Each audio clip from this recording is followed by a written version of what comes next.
நம்ம கார்த்திக் கதையில் அடுத்து என்ன நடக்க போகுதுன்னு தாங்க இந்த வீடியோவில் நாம் இப்போ பார்க்க போகிறோம். வீடியோக்குள்ளே போகிறதுக்கு முன்னாடி இந்த வீடியோ பிடிச்சிருந்தா லைக் பண்ணிவிட்டு பாருங்கள். நீங்கள் கொடுக்குற ஒரு லைக்ஸும் அடுத்தடுத்து வீடியோஸ் போடுறதுக்கு எங்களுக்கு கொஞ்சம் இன்ட்ரெஸ்டிங்காக இருக்கும். என்ன நடக்குதுன்னா, நம்ம நவீனை வந்துட்டு அந்த இடத்துல மண் தோண்டி அந்த பெட்டியை வச்சு பதைச்சிட்டு அங்கேருந்து ரவுடிகள் கிளம்பி நேராக வீட்டுக்கு போயிடுறாங்க. போனதுமே என்ன செய்கிறாங்கன்னா, நம்ம துர்கா வந்துட்டு அவங்க அம்மா மேலே சந்தேகப்பட்டு அவங்கள வந்துட்டு பஞ்சாயத்துக்கு கூப்பிடுறாங்க.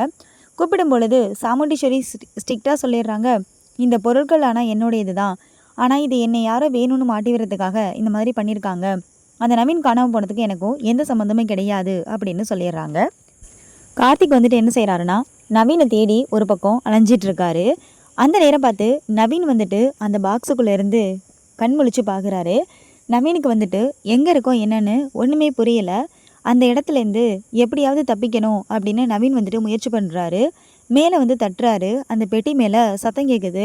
ஆனால் அந்த பெட்டி வந்துட்டு மண் உலர இருக்கிறதுனால சவுண்ட் வந்துட்டு வெளியில் கேட்கல. நம்ம கார்த்திக் வந்துட்டு அந்த பக்கம் தான் தேடிட்டு இருக்காங்க. அப்போது நவீன் கையில் அங்கேருந்து ஒரு ஃபோன் கிடைக்கிது. ஏன்னா அந்த வில்லன்கள் வந்துட்டு நவீன் அந்த இடத்துல வைக்கும் பொழுது அந்த ஃபோன் தவறி அந்த பாக்ஸுக்குள்ளே விழுந்திருக்கும். அந்த ஃபோனை வந்துட்டு நவீன் எடுக்கிறாரு.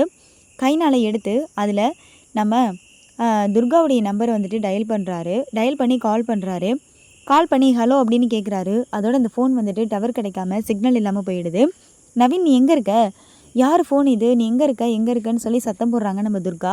ஆனால் நவீன் வந்துட்டு அடுத்தது எந்த வார்த்தையுமே பேசவே இல்லை. துர்கா மறுபடியும் ட்ரை பண்ணிக்கிட்டே இருக்காங்க. அப்போ உடனே துர்கா என்ன செய்கிறாங்கன்னா, நேராக நவீனுக்கு வந்துட்டு ஏதோ ஆபத்து போல இருக்குது பாட்டி, இப்போ நவீன் தான் கால் பண்ணாரு, ஆனால் எங்கே இருக்க என்னென்னு எதுவுமே சொல்லலை, ஃபோன் வந்துட்டு ஆஃப் ஆகிடுச்சு அப்படின்னு சொல்கிறாங்க. சரின்னு சொல்லிவிட்டு உடனே கார்த்திக்கு ஃபோன் போட்டு இந்த விஷயத்த சொல்லலான்னு சொல்லிட்டு பாட்டியம்மா கார்த்திக்கு ஃபோன் பண்ணுறாங்க. ஃபோன் பண்ணி இந்த விஷயத்தை பற்றி சொல்கிறாங்க. உடனே கார்த்திக் வந்துட்டு மயிலை கூட்டிகிட்டு நேராக அந்த இடத்துக்கு போகிறாங்க. எந்த நம்பர்லேருந்து உனக்கு கால் வந்துச்சு அப்படின்னு சொல்லி கேட்குறாங்க. அந்த ஃபோன் நம்பரை கொடுக்குறாங்க நம்ம துர்கா. உடனே கார்த்தி என்ன செய்கிறாங்கன்னா, அவங்களுக்கு தெரிஞ்ச ஃப்ரெண்டுக்கிட்ட இந்த நம்பரை கொடுத்து இந்த நம்பரோட டவர் வந்துட்டு எந்த ஏரியாவில் இருக்குது அப்படின்னு சொல்லி கேட்குறாங்க. அப்போ உடனே அவங்க வந்துட்டு நான் செக் பண்ணிவிட்டு சொல்கிறேன் கார்த்தி அப்படின்னு சொல்லிட்டு சொல்கிறாங்க. அடுத்ததாக கார்த்திக்கு கால் பண்ணி அந்த ஏரியா டவர் காமிக்கிற இடங்கள் எல்லாத்தையுமே சொல்கிறாங்க.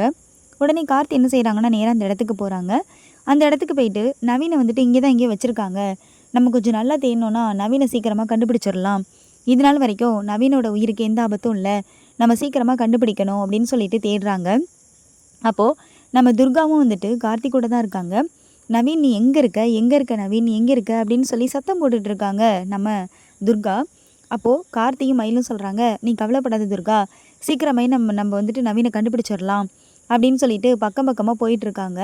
அப்போ உடனே கார்த்திக்கோட ஃப்ரெண்டு சொல்கிறாங்க, கார்த்திக், நீங்கள் இருக்க இடமும் அந்த ஃபோன் டவர் காமிக்கிற இடமும் ஒரே இடமா தான் இருக்குது, இன்னும் கொஞ்சம் நல்லா தேடினீங்கன்னா நீங்கள் சீக்கிரமாக நவீனை கண்டுபிடிச்சிடலாம் அப்படின்னு சொல்கிறாங்க. அப்போ உடனே நவீனை வந்துட்டு அந்த மண்குள்ளே புதைச்சிருக்க இடத்த பார்க்கும் பொழுது கார்த்திக் வந்துட்டு சந்தேகம் வர ஆரம்பிக்குது. உடனே கார்த்திக் வந்துட்டு என்ன செய்கிறாருன்னா, இந்த இடத்துல வந்துட்டு அந்த மண்வெட்டியை அப்படியே போட்டுட்டு அந்த ரவுடிங்க வந்துட்டு அங்கேருந்து போயிருப்பாங்க. அந்த மண்வெட்டியை பார்க்கும் பொழுது நம்ம கார்த்திக்கு டவுட் வருது. டவுட் வந்துட்டு உடனே வந்துட்டு கார்த்தி என்ன செய்கிறாருன்னா, மயில் வாகனத்தோட உதவியோட அங்கே இருக்க மண்களை எடுத்து உள்ள பெட்டியில் இருக்க நம்ம நவீனை வந்துட்டு காப்பாற்றிடுறாரு. ஸோ அடுத்து என்ன நடக்குங்கிறத நெக்ஸ்ட் ஒரு வீடியோக்களில் நம்ம பார்த்து தெரிஞ்சுக்கலாம். இந்த வீடியோ பிடிச்சிருந்தால் லைக் பண்ணுங்கள், கமெண்ட் பண்ணுங்கள், ஷேர் பண்ணுங்கள். நம்ம சேனலை இது வரைக்கும் யாரெல்லாம் சப்ஸ்கிரைப் பண்ணாமல் பார்த்தீங்களோ நம்ம சேனலை சப்ஸ்கிரைப் பண்ணி பக்கத்தில் இருக்க பெல் ஐகானை கிளிக் பண்ணி ஆல்ல செட் பண்ணிக்கோங்க. அப்போது தான் அடுத்தடுத்து போடக்கூடிய வீடியோஸ் எல்லாம் உடனுக்குடன் நோட்டிஃபிகேஷனில் வரும், நீங்கள் பார்க்கலாம்.